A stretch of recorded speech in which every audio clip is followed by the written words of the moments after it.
L'Andalousie pour qui? Pour moi? Ah non, ce n'est pas une ville,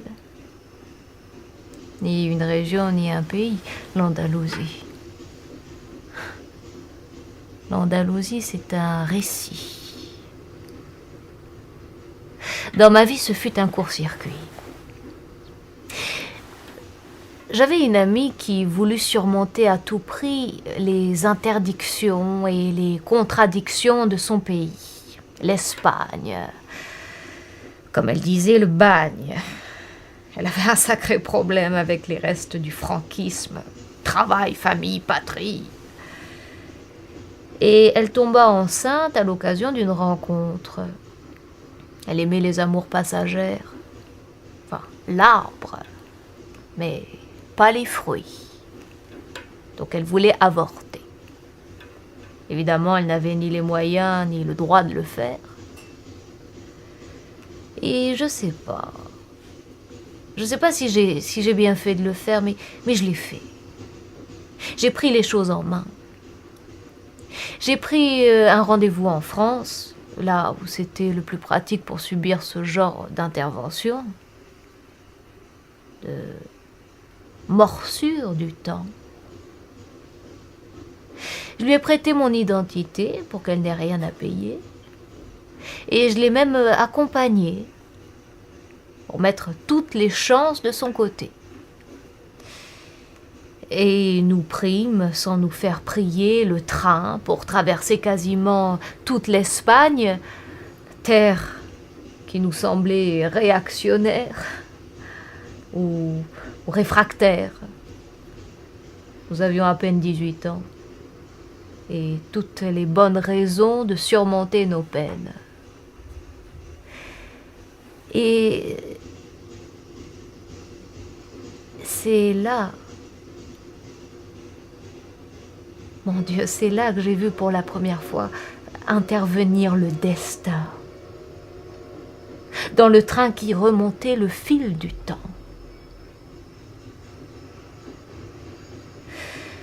Je vais essayer de restituer l'événement. Elle était enceinte de 3 mois. En Afrique, on vous dira rien que ça. C'est le bon timing pour le planning familial. Il n'est jamais trop tard pour supprimer un bâtard. L'enfant ne paraît que lorsqu'il paraît. Il n'est rien avant s'il n'a pas d'après. En tout cas, c'est comme ça qu'on s'apprêtait nous aussi à nous débarrasser de ce bébé et de l'eau dans laquelle la nature l'a baigné.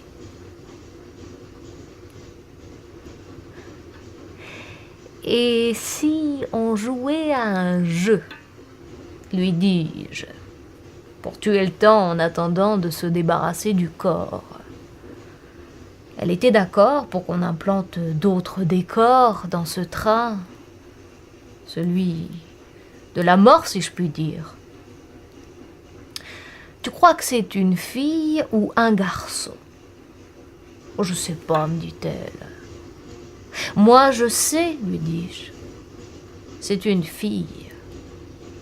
Qu'est-ce que tu en sais, me dit-elle. Alors j'ai pris sa main et je l'ai posée sur son ventre. On va tout de suite le savoir, lui dis-je. Si ça donne un coup, c'est un garçon. 2 coups, c'est une fille. Et si ça ne bouge pas, on n'en parle plus, on change de sujet. Et je vous le jure sur ce que j'ai de plus cher au monde, elle donna 2 coups. 2 coups de semonce à notre petite inconsistance. 2 coups, coup sur coup. Comme pour signifier l'existence d'un problème. La mère était blême. Nous étions seuls dans le wagon. Et nous venions de réaliser qu'il y avait un 3e larron, une 3e. Une sainte trinité où le 3e terme se mit à bouger.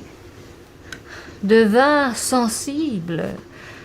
Au cœur, bien sûr, mais aussi à l'esprit.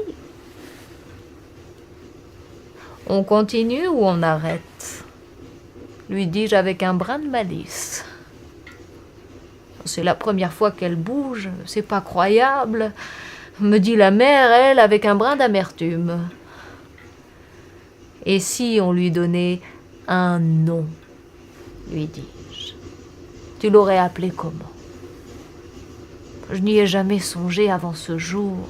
Je n'ai jamais joué au papa et à la maman. Qu'est-ce que tu dirais de Fanny? Fanny.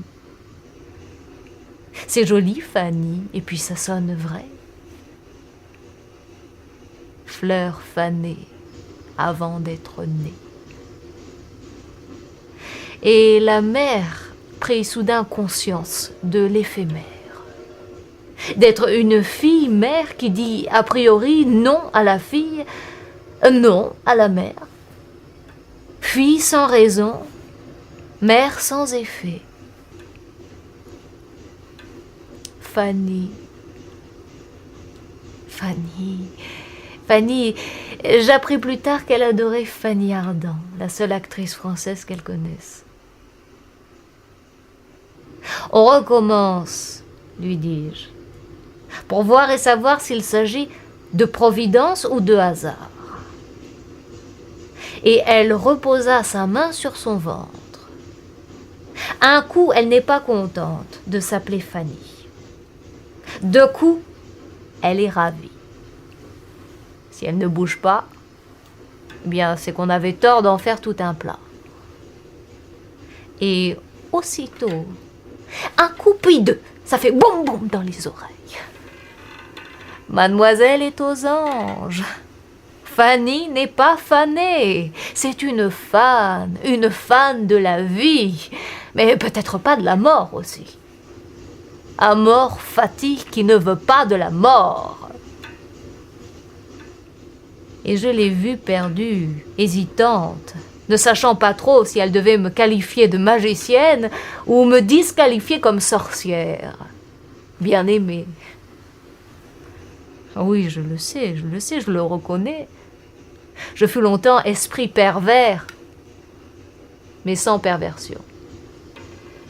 Moi, ce n'était pas avec le mal que je tentais les autres, mais avec le bien qui fait encore plus mal que le mal. Parce que ça creuse des tunnels dans votre fort intérieur sans que vous criez gare. Et puis, l'histoire finit par prendre une sacrée tournure. Retour du sacré. Il ne nous resta plus qu'à interroger l'esprit de cette petite fille qu'on a appelée Fanny. Un coup, tu n'as rien à dire. Deux coups, tu veux partir. Trois coups, tu veux t'épanouir. Et pour la première fois, la fille frappa trois coups très distinctement.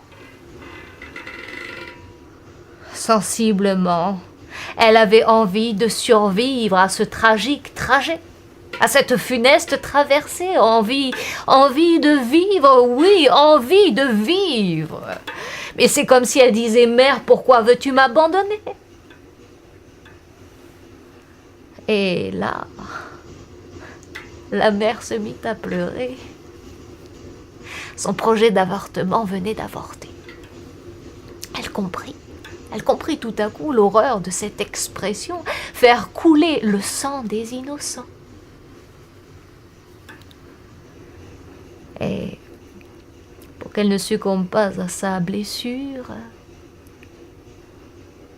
je lui ai tendu mon Walkman avec un morceau de musique que j'ai enregistré en boucle.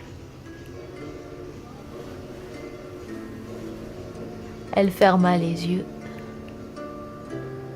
et l'écouta tout le long du chemin du retour.